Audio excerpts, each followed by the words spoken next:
ఒక ఒక ఒక చిన్న కథ చెప్తాను. ఆ కథ చెప్పిన తర్వాత ఎందుకని బీఫ్ గురించి మనం మాట్లాడుకున్నాం అన్న విషయాన్ని కనెక్ట్ చేసే ప్రయత్నం చేస్తాను.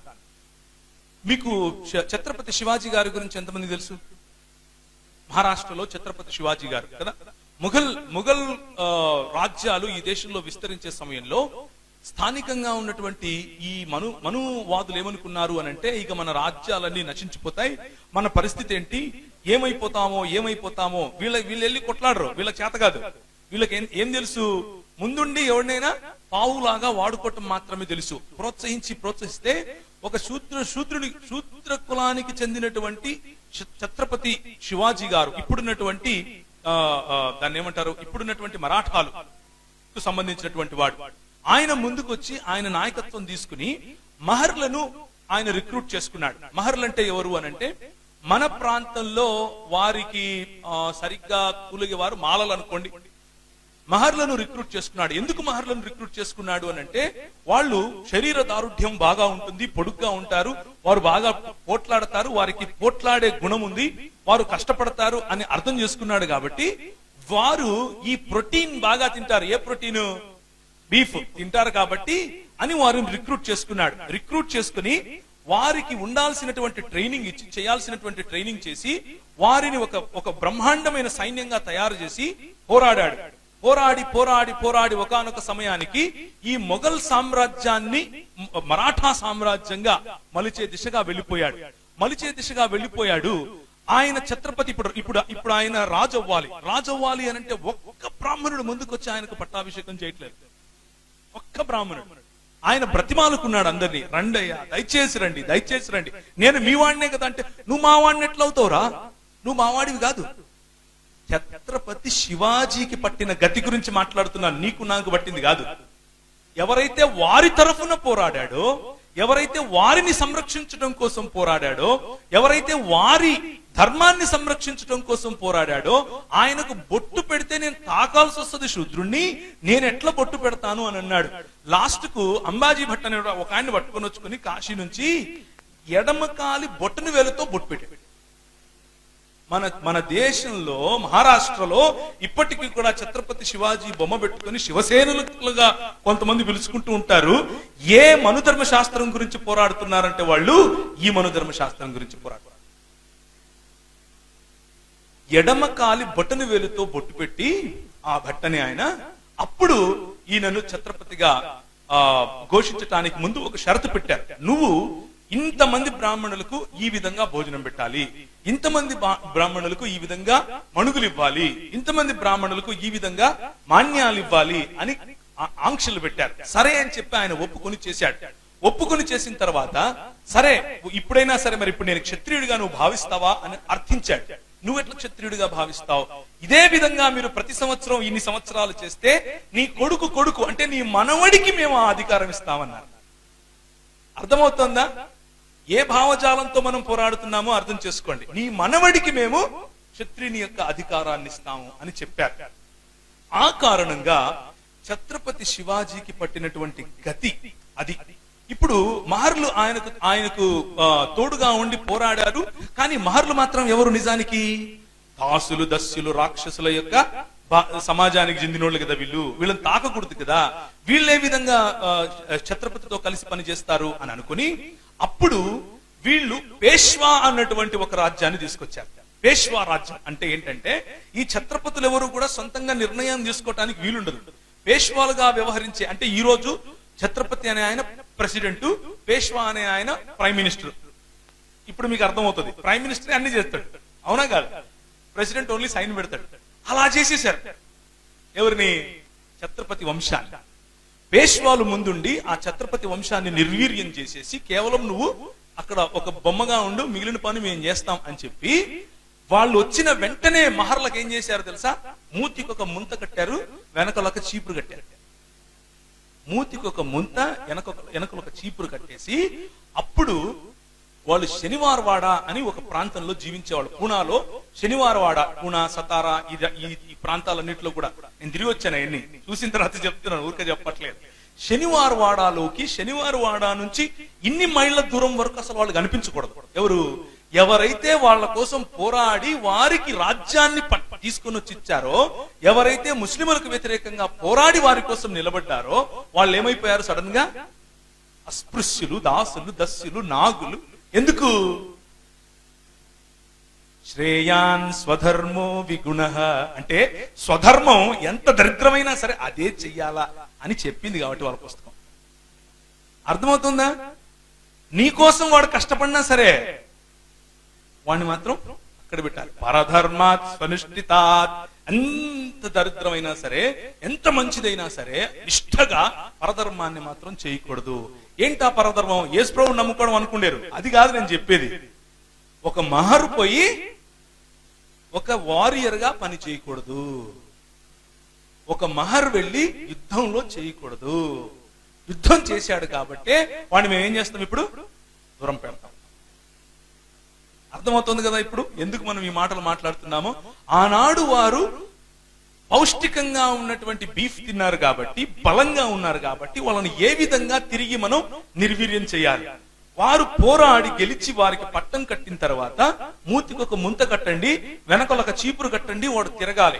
వాడు కాలు పెట్టి నడిచిన తర్వాత వాడి కాలే వాడు తుడుచుకుంటూ వెళ్ళాలి అని పని చేశారు. పని చేసిన తర్వాత అలా శనివారవాడ ప్రాంతంలోనికి వారు రానికుండా, ఒకవేళ వస్తే శనివారవాడలో వారి నీడ పడనివ్వకుండా వారి చుట్టూ ఏదైనా ఒకటి పెట్టుకుని నడవాలనటం, వాడి పై వస్త్రం లేకుండా నడవాలనటం, కేవలం గోచిలోనే నడవాలి అనటం, లేకపోతే కొన్నిసార్లు నీ మెడకు కానీ చేతికి కానీ నల్లటివి ఏదైనా కట్టుకోవాలనటం.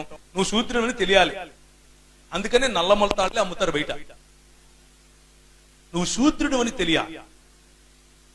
అలా కట్టినటువంటి ఈ విషయాలన్నీ మొదలుపెట్టి భయంకరమైన పరిస్థితిలో ఉన్నప్పుడు రోడ్డు మీద నడుస్తూ ఉంటే నువ్వు ఎలా రోడ్డు మీద నడుస్తావురా? రోడ్డు మీద నడవడానికి నువ్వు మహరువి కదా, నువ్వు చమహారువు కదా, నువ్వు ఎరుకలవి కదా, నువ్వు యానాదివి కదా, నువ్వు మాదిగవు కదా, నువ్వు మాలవు కదా, నువ్వు నేతకానివి కదా, నువ్వు పింజారివి కదా. నువ్వెట్లా నడుస్తావు? మేము నడుస్తూ వచ్చినప్పుడు దాన్ని ఏమంటారు, నీ నీడ మా మీద పడదా? మేము వెళ్ళి మళ్ళీ స్నానం చేయొద్దా? ఇందుకెళ్ళు అని అన్నారు. అలాంటి సమయంలో ఒకానొక సైన్యం మన దేశంలోకి వచ్చింది. కానీ ఈ సైన్యం దగ్గర చేతిలో కత్తులు, కటార్లు, బాంబులు ఏమీ లేవు, పిస్తోలు లేవు. ఈ సైన్యం ఏం చేసింది అని అంటే మన దేశంలో ఉన్నటువంటి బడుగు బలహీన వర్గాలను చూసింది. 1750 నుంచి 1810 వరకు విశాఖపట్నంలోనికి లండన్ మిషన్ వారు రావటం, ఆ లండన్ మిషన్ వారు చేసినటువంటి పరిచర్యలు, కేవలము 3 సంవత్సరాల్లోనే 25కు పైగా స్కూళ్లు పెట్టడం. 1840లో ఇక్కడ 1857లో జరిగినటువంటి సిపాయి తిరుగుబాటు మ్యూటినీ జరిగే సమయంలోనే అసలు స్త్రీలు చదవచ్చా చదవకూడదా, స్త్రీలు లోపలే ఉండాలి, స్త్రీల అనుబొమ్మలు కలుస్తున్నాయి కాబట్టి అది రాక్షసితో సమానం, స్త్రీకి కాముకత మరియు గర్వం మరియు ఎంతసేపు నగల మీద ఆశ ఉంటుంది, వాళ్ళ పుస్తకాలు రాసుకున్నారు, నేను చెప్పలేదు. కాబట్టి దాన్ని దూరం పెట్టాలి, ఎప్పుడు స్త్రీకి సత్యం చెప్పకూడదు, స్త్రీ ఎప్పుడు వాగుతూ ఉంటుంది కాబట్టి అందరికీ చెప్తుంది. ఇలాంటి విచిత్రమైనటువంటి ఆలోచనలు క్రియేట్ చేసి స్త్రీలను మరుగుపరిచేసిన సమయంలో బాలికలకు స్కూలు పెట్టిన మొట్టమొదటి సమాజం మన సమాజం. దేవునికి స్తోత్రం కలుగునుగా. ఎవరు నేర్పారు ఇది? మనుధర్మశాస్త్రం నేర్పిందా? కాదు. 66 పుస్తకాలు ఉన్నటువంటి బైబిల్ గ్రంథం ఈ రోజు ఒక స్త్రీ పైలట్ అవుతోంది అని అంటే, మన దేశంలో ఇందిరాగాంధీ ప్రధానమంత్రి అయ్యింది అని అంటే, మన దేశంలో ఈ రోజు కల్వకుర్తి చంద్రశేఖరరావు గారి కుమార్తె కవిత గారు ఎంపీ అవుతున్నారంటే దాని వెనక కారణం ఎవరు? అదిగో వెనక పైన కనిపిస్తున్నారే వాళ్ళు. దేవునికి స్తోత్రం కలుగును గాక. వాళ్ళకి ఈ రోజు కనిపించకపోవచ్చు, కానీ ఒకానొక సమయంలో భయంకరమైనటువంటి వివక్షకు గురైనటువంటి ఈ సమాజాలను పైకి తీసుకుని వచ్చింది బైబిల్ భావజాలం పట్టుకుని వచ్చినటువంటి క్రైస్తవ మిషనరీలు. మొదటి సంవత్సరంలో 25 స్కూళ్ళు, చాలా తక్కువ. మెడ్రాస్ ప్రెసిడెన్సీ గురించి ఒకసారి నేను స్టడీ చేశాను. మెడ్రాస్ ప్రెసిడెన్సీలో ఏ విధంగా క్రైస్తవ సమాజం ఎలాంటి పరిచర్య చేసింది.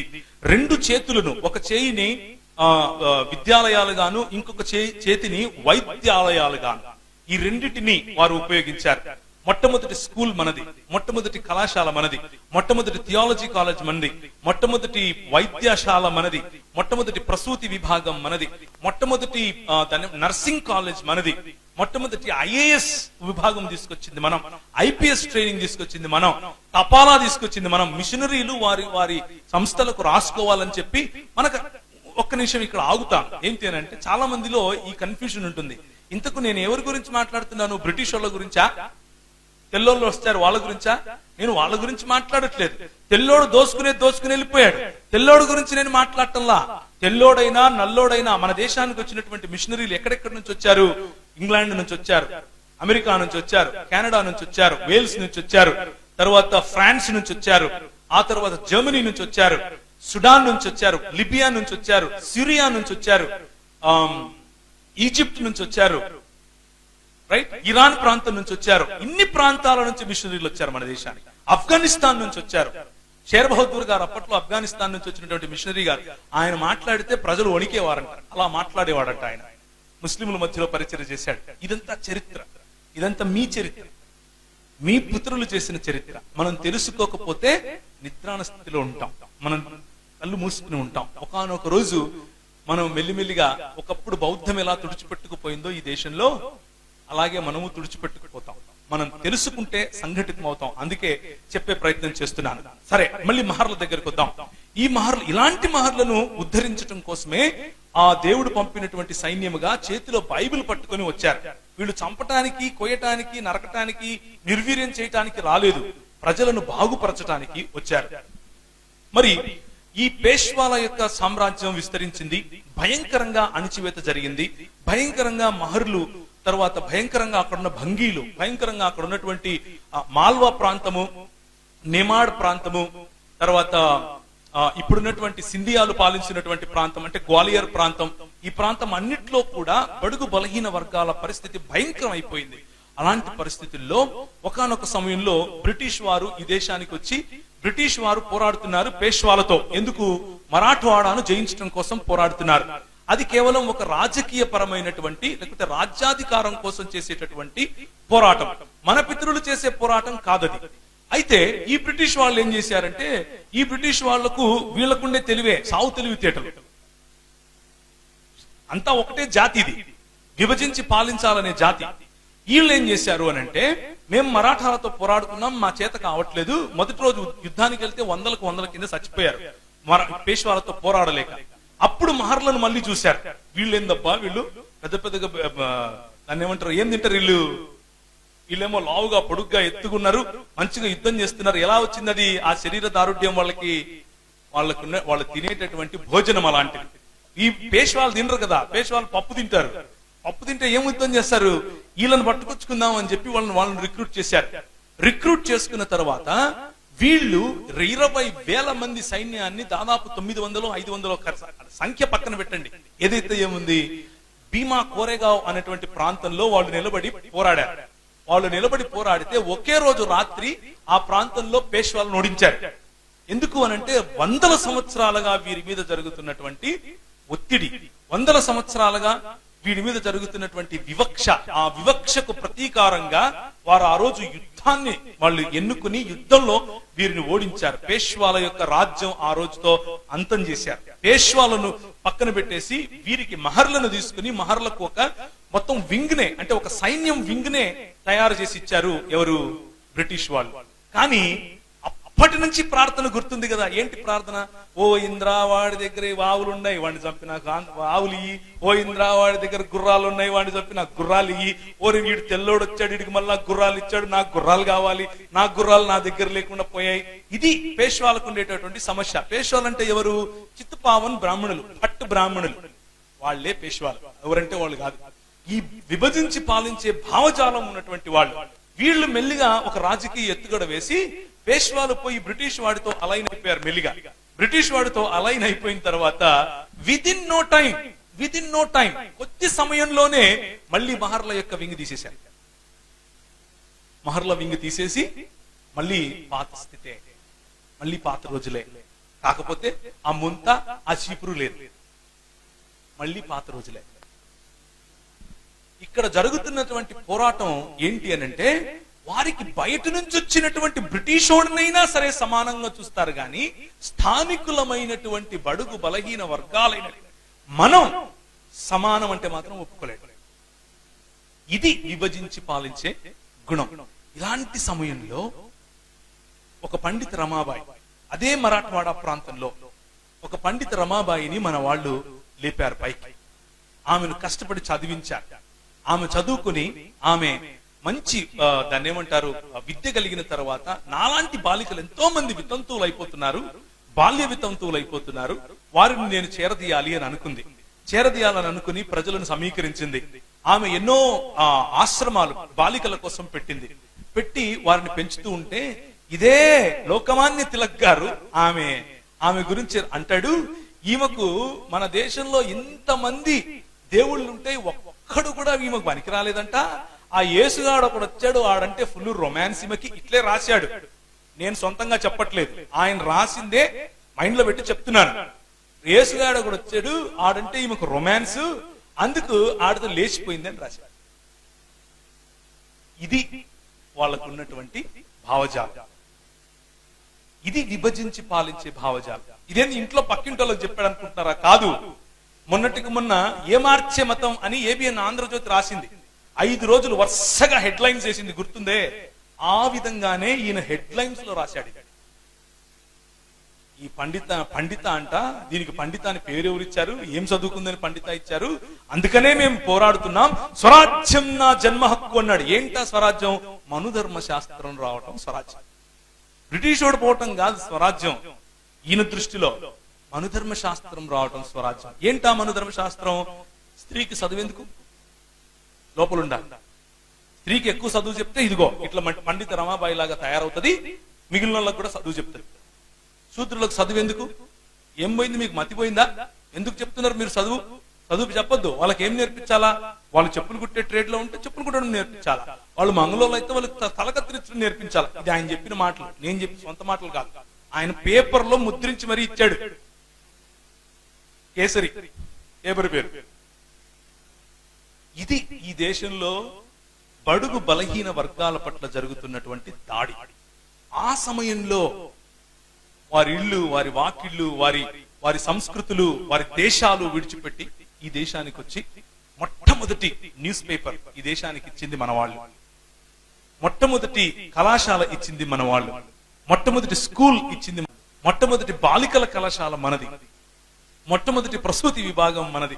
అందుకనే వీరి పేర్లన్నీ చెప్పుకుంటూ వస్తున్నాను. అందుకు ఎ విజన్ ఆఫ్ ఇటర్నిటీ, ఒక నిత్యత్వానికి ప్రజలను నడిపించేటటువంటి విజన్ మన ముందుంది. మనం చేసేటటువంటి పరిచర్య కేవలము యేసు ప్రభు దగ్గరికి రా నీకు అన్నం పెడతాడు, యేసు ప్రభు దగ్గరికి రా నీకు పిల్లలు పుడతారు, యేసు ప్రభు దగ్గరికి రా నీకు ఉద్యోగం వస్తుంది అనేది కాదు. అలాంటి సంకుచితమైన భావజాలం, సంకుచితమైన పరిచర్యలు మనం చేయటం మానుకోవాలి. మనం నాయకులముగా ఈ దేశాన్ని నిర్మించిన వారి జాబితాలో ఉన్నాం. ఈ దేశాన్ని ఒకవేళ నిర్మించాము అని అంటే అది కేవలం క్రైస్తవ సమాజం చేసినటువంటి పనే. నేను ఎగ్జాజరేట్ చేస్తూ చెప్పట్లేదు, ఉన్నమాటే చెప్తున్నాను. మొన్న సాలూరు వెళ్ళాం. సాలూరు ప్రాంతం గురించి కొంచెం అధ్యయనం చేస్తే ఆ ప్రాంతంలో మొట్టమొదటి హాస్పిటల్ పెట్టింది మనం. మొట్టమొదటి టీబీ హాస్పిటల్ ఇప్పటికీ ఉంది. లెప్రసీ హాస్పిటల్, క్షమించండి, అది మనం చేసిందే ఇదంతా. కాకపోతే ఇప్పుడు మన పరిచర్య ఏంటంటే వాళ్ళు నిర్మించిపోయిన దాన్ని కనీసం కాపాడుకోలేనటువంటి పరిచర్య. ఉన్న ఆస్తులు అమ్ముకోవటం, ఉన్న భూములు అమ్ముకోవటం. ఏ కులాన్నైతే ఏ కుల ప్రాతిపదికనైతే మనల్ని విభజించారో ఈ దేశంలో ఉన్నటువంటి నల్ల దొరలు ఆ కుల ప్రాతిపదికలోనికే మెల్లిమెల్లిగా మనము జారిపోయి కుల సంఘాలు కట్టుకొని ఇవి క్రైస్తవ సంఘాలని పిలుచుకుంటున్నాం. ఇది మనం చేసేటటువంటి పరిచయం. Shame on us, my brothers. మనం సిగ్గుపడాలి. మనం రోటీ చూసాం, కపడా చూసాం. ఎందుకు మహర్లకు పైన లేకపోతే ఎందుకు తక్కువ కులాలకు పైన బట్టలు వేసుకోకూడదో, మూతికి ముంత కట్టుకున్నారో చూసాం. ఆఖరిగా ఇంకొక కథ చెప్పి ముగిస్తా. ఒక ఆయన, ఇది మీకు తెలిసి ఉంటుంది, ఒక ఆయన చక్కగా రాజ్యాన్ని పాలిస్తున్నాడు. ఆయన పేరు బలి చక్రవర్తి. విన్నారా ఎప్పుడన్నా కథ? చక్కగా రాజ్యాన్ని పాలిస్తున్నాడు. ఇది ఒక కథ రూపంలో చెప్పినా కానీ ఇది వారి యొక్క మానసికతకు చిహ్నం. ఏంటా మానసికత అంటే, నీ దగ్గర భూమి ఉంటే వాళ్ళు ఒప్పుకోలేరు. నీ దగ్గర ఎలా భూమి ఉంటుంది? నీ దగ్గర భూమి ఉండడానికి వీలు లేదు అన్నది ఆలోచన. ఈ బలి చక్రవర్తి మంచిగా చక్కగా సుభిక్షంగా అందరినీ పాలిస్తూ ఉంటే చూడలేనటువంటి ఈ ఆర్య సమాజం ఒక ఆయన వామనుడి లాగా వచ్చి అడుగుతాడు, నాకు 3 అడుగులు కావాలి అని. ఒక అడుగు ఆయన ఉన్న చోట అంటే భూమి మీద, ఇంకొక అడుగు సకల బ్రహ్మాండం మీద పెట్టి ఇంక మూడో అడుగు ఎక్కడ పెట్టాలి అంటే ఆయన అంటాడు, ఇదిగో నా తల మీద పెట్టయ్యా అని వంగి తన తలను అర్పిస్తాడు. అప్పుడు ఈ దేవునిగా పిలువబడే ఈ వామనుడు అతఃపాతాళానికి ఆ మనిషిని తొక్కేస్తాడు.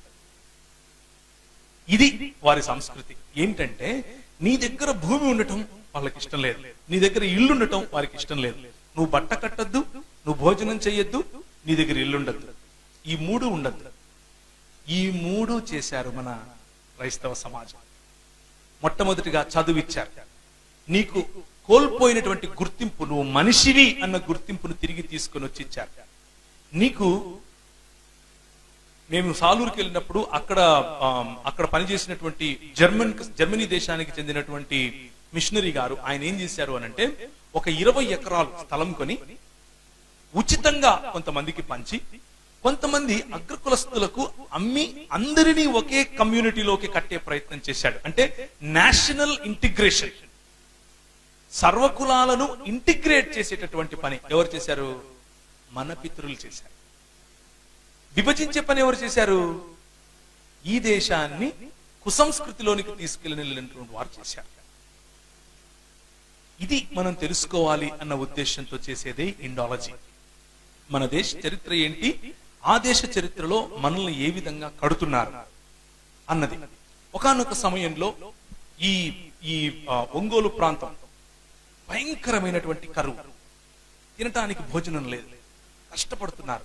ఎక్కడ వర్షం పడట్లేదు, పంటలు పండట్లేదు, మొత్తం పశువులన్నీ బక్క చిక్కిపోతున్నాయి, మనుషులు చచ్చిపోతున్నారు. అయ్యా కొంచెం అన్నం పెట్టండి అయ్యా అని వెళ్ళి ఈ బూర్జువారి వ్యవస్థలో ఎవరైతే ధనవంతుల వారి దగ్గరికి వెళ్ళి అడిగితే మన పెద్దలు వారికి అన్నారు, అరే నువ్వు మా ఇండ్లలోకి వచ్చి పని ఎట్లా చేస్తావు గానీ ఒక పని చెయ్యి, మా గొడ్లు మాకు పండిన ధాన్యానికి తొక్కుతాయి, ఆ తొక్కే సమయంలో నువ్వు కూడా రా పని చెయ్యి, పని చేసిన తర్వాత నీకు మేము జీతం ఇవ్వలేము, ఇప్పట్లో మా దగ్గర డబ్బులు అంటే మాది మాకు కావాలి కదా, కాబట్టి జీతం అయితే ఇవ్వం, ఒక పని చేయి, మా గొడ్లు తింటాయి. ఏం తింటాయి? గింజలు. ఏం గింజలు?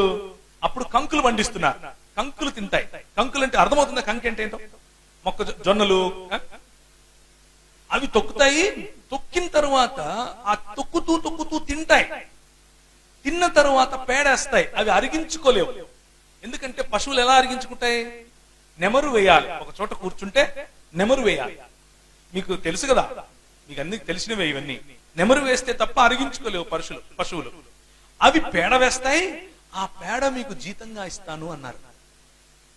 సంవత్సరాలు మన వాళ్ళు అలా బ్రతికారు. మీకు తెలుసో తెలియదు. వాళ్ళు అవి వేసిన పేడ తీసుకెళ్లి నీళ్లలో వేసి ఆ పేడ శుభ్రం చేసేసిన తర్వాత ఆ గింజలు ఆరబెట్టిన తర్వాత కొంచెం ఆరబెట్టి ఎండించిన తర్వాత వాటిని ఇసురుకొని పిండి చేసుకుని రొట్టెలు చేసుకుని తినాలి. అది మన దేశంలో మన పితరులకు ఉన్నటువంటి పరిస్థితి. ఆ రోజుల్లో అలాంటి పరిస్థితుల్లో ఒక జాన్ ఈ క్లౌ అనేటటువంటి ఆయన వచ్చాడు. జాన్ ఈ క్లౌ, ఆయన పేరు ఎంతమందికి తెలుసు? చరిత్ర 2, 3. ఇది మన దుస్థితి.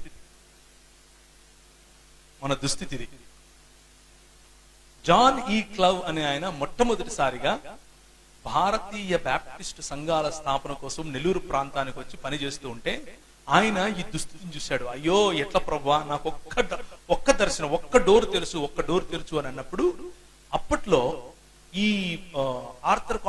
సర్ ఆర్థర్ కాటన్ గారు ఆయన బ్రిటిష్ జనరల్ గా ఉండి పనిచేస్తున్నారు. అంటే బ్రిటిష్ ప్రభుత్వంలో ఒక అధికారి అయినప్పటికీ ఆయన బైబిల్ వదిలేవాడు కాదు. గుర్రం ఎక్కడం, బైబిల్ పట్టుకోవటం, వెళ్ళిపోవటం ఊర్లకి. గుర్రం మీదనే వెళ్ళిపోయి సువార్త చెప్పెట్టాడు ఆయన. అస్సలు కాంప్రమైజ్ అయ్యే క్వశ్చన్ లేదు ఆ రోజుల్లోనే. అలాంటి వాడితో ఈయన వెళ్ళి ఒక పరిచయం పెట్టుకున్నాడు. అయ్యా నువ్వేదో కడతానన్నావంట, డ్యామ్ కడతానన్నావంట, ధవళేశ్వరం దగ్గర ప్రాజెక్ట్ కడతానన్నావంట, మరి ఆ నీళ్లు ఆ ప్రాంతం వరకే వద్దు, మచిలీపట్నం గుండా తీసుకుని వచ్చి మన దాన్ని ఏమంటారు, మచిలీపట్నం అంట, క్షమించండి, ఈ తీర ప్రాంతం గుండా తీసుకుని వచ్చి మన ఈ ప్రకాశం జిల్లా ప్రాంతంలో కలిసేటట్లుగా చెయ్యండి, నేను మీకు సహాయం చేస్తాను అని అన్నాడు. ఇది దేవుని రాజ్య స్థాపన. దేవునికి స్తోత్రం కలుగును గాక. బైబిల్ పట్టుకుని మత్తయి సువార్త 5వ అధ్యాయంలో ఇట్లుంది, రా మునుగుతాను, ముంచుతాను, మునుగు అని అంటే అది కేవలము నువ్వు చచ్చిపోతే పరలోకం పోతావు అని చెప్పి సువార్త. అక్కడితో ఆగటానికి అక్కడితో ఆగలేదు మన తల్లిదండ్రులు. నీ రాజ్యం వచ్చునుగాక అన్న వైపుగా పనిచేశారు. అందుకనే చచ్చిపోయే వారిని వాళ్ళ కర్మలేరా అన్నటువంటి సంస్కృతిలో వాడి కర్మ ప్రకారం వాడికి దక్కింది అనే సంస్కృతిలో కర్మ కాదు, మనం మార్చగలం అని ఆలోచించారు.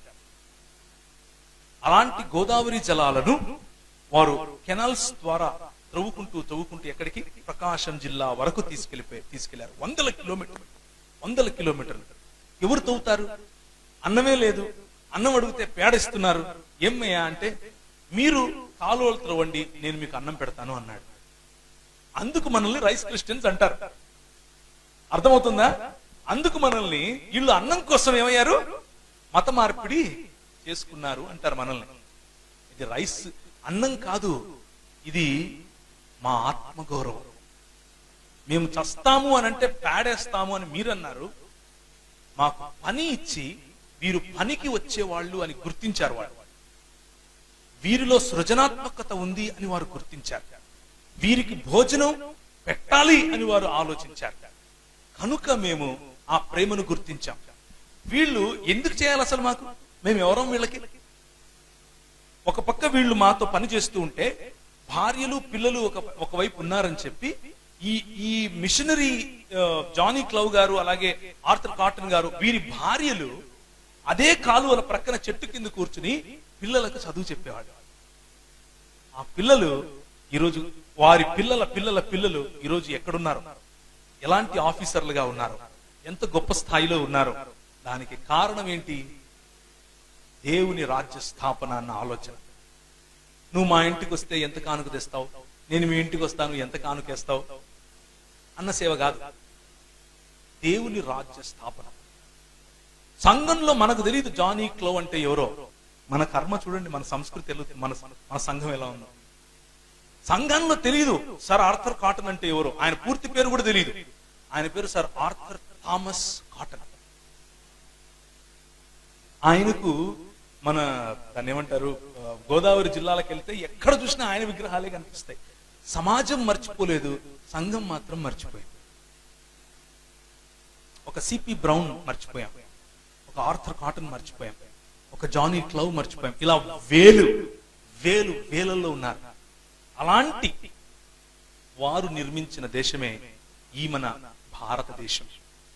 ఆ భారతదేశాన్ని వారు వేసినటువంటి ఆ అడుగుల్లో గనక మనం కూడా వెళ్ళగలిగితే మనం రానున్న రోజుల్లో ఇంకా భావి తరానికి ఇంకా సుభిక్షమైన భారతదేశాన్ని ఇవ్వగలుగుతాం. లేకపోతే ఒకనొక రోజు క్రైస్తవులు ఉండేవాళ్ళంట ఇక్కడ, ఏ విధంగా అయితే ఒకనొకప్పుడు బౌద్ధం ఉండేదంట అంటున్నామో అలాగే ఉంటుంది. బౌద్ధ మఠాలు ఏ విధంగా అయితే పూర్తిగా నిర్వీర్యం అయిపోయాయో అలాగే క్రైస్తవ ప్రాంతాలు, క్రైస్తవ ఆలయాలు కూడా నిర్వీర్యం అవుతాయి. ఇది పొలిటికల్ గా జరుగుతున్నటువంటి విభజించి పాలించే కుటిల లేకపోతే కౌటిల్య నీతి. అది జరుగుతుంది, జరిగి తీరుతుంది. మన ప్రభువు కూడా చెప్పాడు అలాంటివి జరుగుతాయి. కానీ క్రైస్తవ సంఘ సేవకుడిగా మన బాధ్యత ఏమిటి అని అంటే, వీటిని తెలుసుకుని ఒక నెహెమ్యాకు ఒక ఎజ్రా తోడైనట్లుగా ప్రతి ఒక్కరము మన పరిధుల్లో మనం పరిచర్య చేసేవాళ్ళం, దేవుని సేవకులము అని గుర్తించి సంఘటితమై మన సమాజం కోసం, మన సమాజంలో దేవుని రాజ్య స్థాపన కోసం మనము ఈ భారతదేశాన్ని ఎలా నిర్మించాం, ఎలా నిర్మించబోతున్నాం అన్నది ప్రజలకు చెప్పగలగాలి, ప్రజల దృష్టికి తీసుకెళ్లగలగాలి. మనం ఏనాడు ఆశ చూపించి ప్రజలను మత మార్పిడి చేసిన వాళ్ళం కాదు, కానీ వారికి కావలసినటువంటి ఆత్మగౌరవాన్ని ఇచ్చేవాళ్ళం అని చెప్పగలగాలి. ఆత్మగౌరవము ఇచ్చాం, ఆత్మీయమైనటువంటి విద్యను ఇచ్చాం. ఎవరైతే ఆకర్షింపబడ్డారో ప్రభువు చేత వారు ప్రభువును వెంబడిస్తున్నారు. కొందరు కాషాయ వస్త్రాలు ధరించుకుని వెంబడిస్తున్నారు, కొందరు ఇంకా గడ్డాలు పెట్టుకుని టోపీలు పెట్టుకుని ప్రభువును వెంబడిస్తున్నారు, కొందరు వారి పేర్లు మార్చుకొని వెంబడిస్తున్నారు. కానీ ఏది ప్రాముఖ్యం కాదు, కేవలము వెంబడించటమే ప్రాముఖ్యం as far as Christian world view is concerned. కనుక మన ప్రభువు మనకు అలాంటి కసి, దేవుని రాజ్య స్థాపన అన్న కసి ఇచ్చినట్లుగా మనం చిన్న ప్రార్థన చేసుకుని ముగించుకుందాం.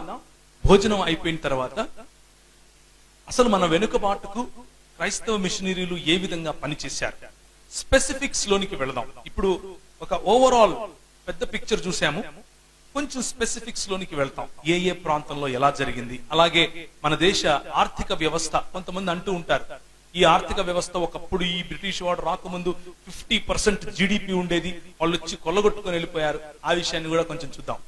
చూసిన తర్వాత ఆఖరి సెషన్ లో ఇండియా ఇంక్విజిషన్ అనే ఒక చిన్న మాటను చెప్పి నేను ముగిస్తా. తల వంచుకున్నట్లయితే ప్రార్థించుకుందాం.